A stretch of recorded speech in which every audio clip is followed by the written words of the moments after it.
think that's more important to me right now. So yeah, here I'm pushing myself even further to get my doctorate in pelvic floor physics. I can be one of 3 pelvic floor physiotherapists here. So hopefully I won't need that one. Huh? Hopefully I won't need that one. I hope you don't, but but just in case, you'll be there in demand. Thank you so much, Kimberly. I want to highlight the fact that you mentioned it's important to have multiple streams of income, and I think that doesn't get talked about enough. Having more than one sources of income, so you're getting money from a little money from here, a little money from there. You don't have to be making $100,000 at each point, but that 20 where you collect over there, so and the 5,000 where you collect there, so and the 25 and the 45 where you collect over there, so it adds up and it gets you there. And Teneisha, I'd like you to tell me more about your journey. Like, so we understand your range of skills, your expertise. I want you to tell me some more about how you have advanced over time, from the cousin, the sister, the neighbor, the friend whose veranda they'd come on and get their hair done, to getting your location set up, to getting your client base established, to becoming the businesswoman you are today. Actually, before you answer that, I'm going to get in my own way. Is your business your primary source of income? No. All right, book come. I need some champagne. So here it is. We have 2 successful women who already know. It is my primary source, but I have multiple sources. Other ways. So whichever way you take it, you're sending a good message right now, because for those people who think that just doing little ear can hold you over, doing here, doing it the right way, taking it seriously, investing in your skills, treating it like a proper business gets you into that stability, that position of financial stability. So being stable, having a solid source of income doesn't require you getting putting on a shirt and sitting in air conditioning. If you have talent in your hands, use them. If you have talent in your voice, use it. Whatever your talents and skills are, I think just investing in them can get you a far way. So Teneisha, tell me more about your journey. All right, my journey.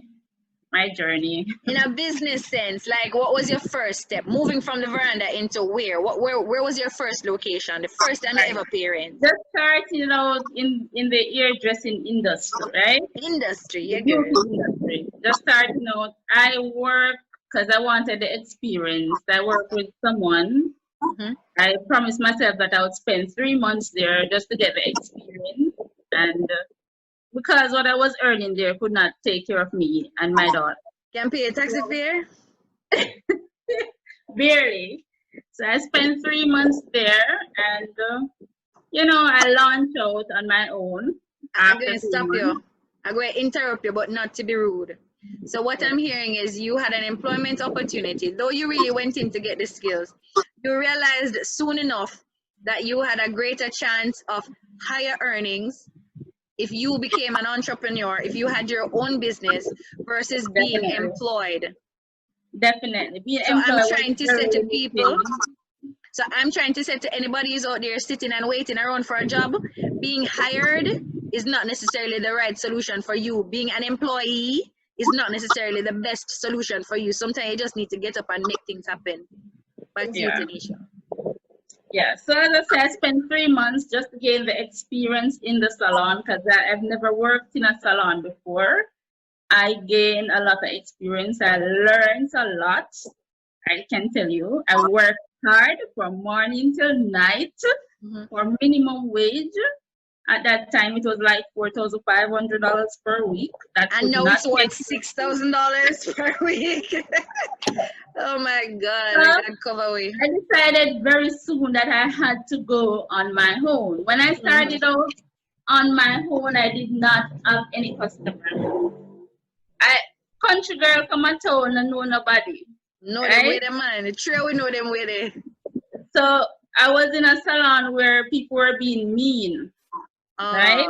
But I had to survive. I had to pay my weekly rent. I had to buy products. I had to do everything to keep up my business because I, self-employed and all that. So what I do, I print flyers, I print business card. I went on the road and talked to people. I see they here want to get done.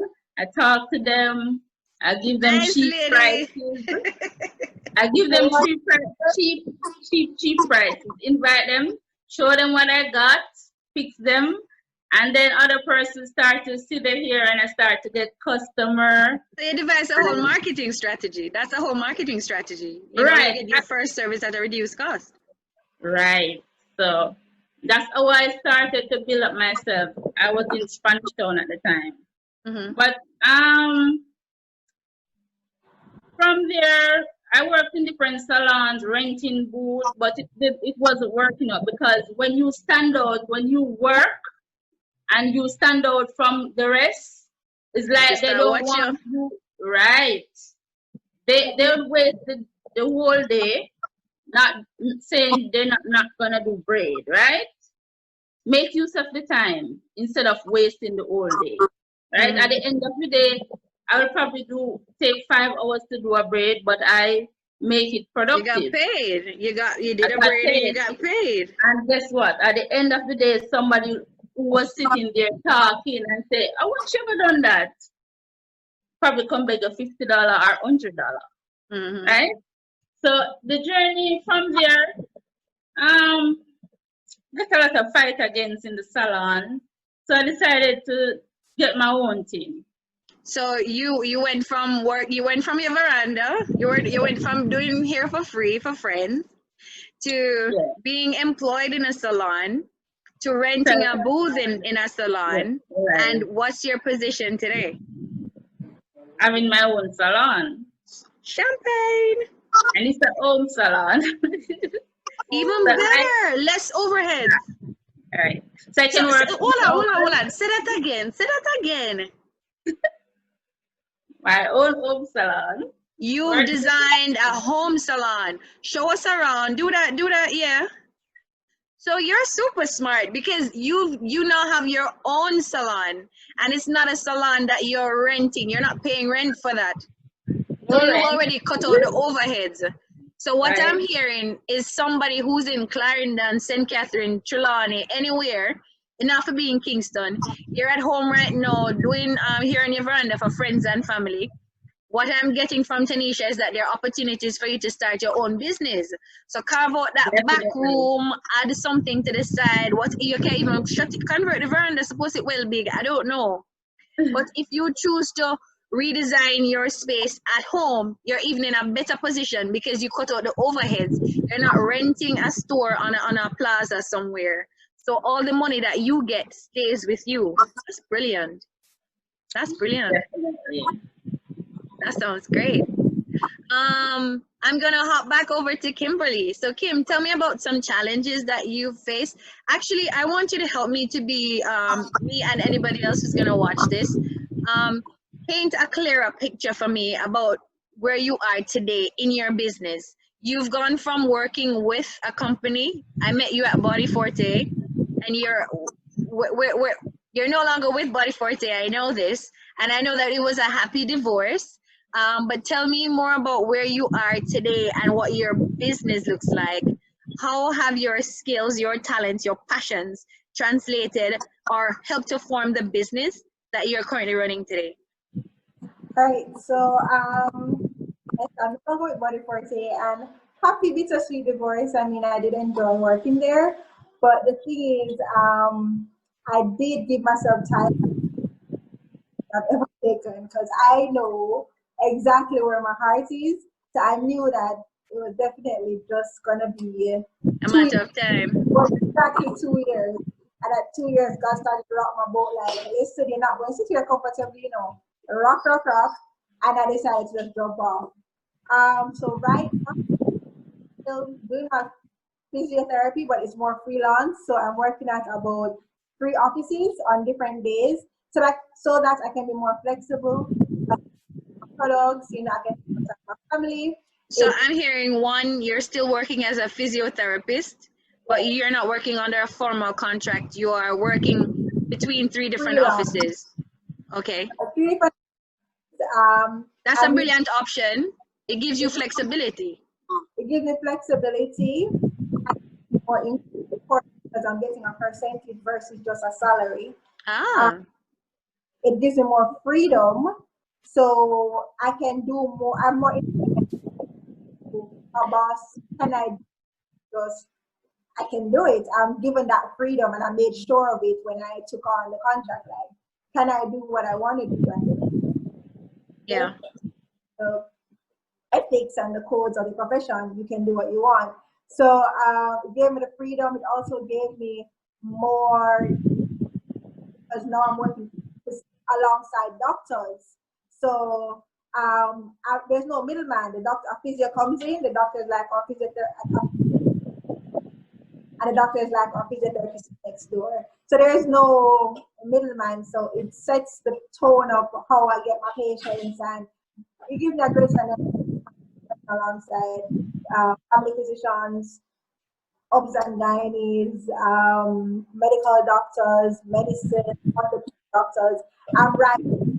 So I'm the name they'll call for physiotherapy because I'm right there in their faces. So I just thought that was a better option, especially with COVID, because COVID, meaning the time I was getting to spend with my family. I realized how much I was missing being around my daughter, being around my husband. And I'm like, is it really worth it? Because I was so reliant on a job because I said I needed a job for my daughter. I needed to have that. Because while you are freelance, a patient cannot turn up. That's income for the day. But when you work with a company, you're guaranteed your paycheck at the end of the month. And that security kind of blindsides us to our dreams and our future, because we're like, no man need this security. COVID came and showed us that all the things we thought we needed and couldn't live without really wasn't the case. You live without my pay. They cut our pay within the first month to like 40%. And I was like, well, you only tricked yourself into believing and truly the only security is relying on yourself. Self-reliance is the only security. There's no secure job, none. So I want to jump in here. So your story also tells about the situation, like the reality for people who are in who are steadily employed. So this is my employer, and I show up and I do this many hours, and every month I'm guaranteed to get a paycheck. So a lot of people tend to be more attracted to these jobs because of what you mentioned, security. And I've been saying this for years, that a lot of these jobs, because I've worked in banking for like, oh my gosh, like almost 10 years in banking, right? And I've seen where, you know, people used to get awards, long service award for 30 years, don't? But we're at a point in time now where you see these headlines coming out, mass redundancies, this bank sending home 30 people, that bank sending home 60 people. So a lot of these jobs, the security that we're clinging on to is really a false sense of security. And something like COVID coming and displacing so many of us from so many different things in our lives that we're so attached to, it really proves that a lot of the things we think we can't live without, that's just a lie we tell ourselves, right? And just really reinforces the fact that none of these jobs are as secure as we make them out to be, and goes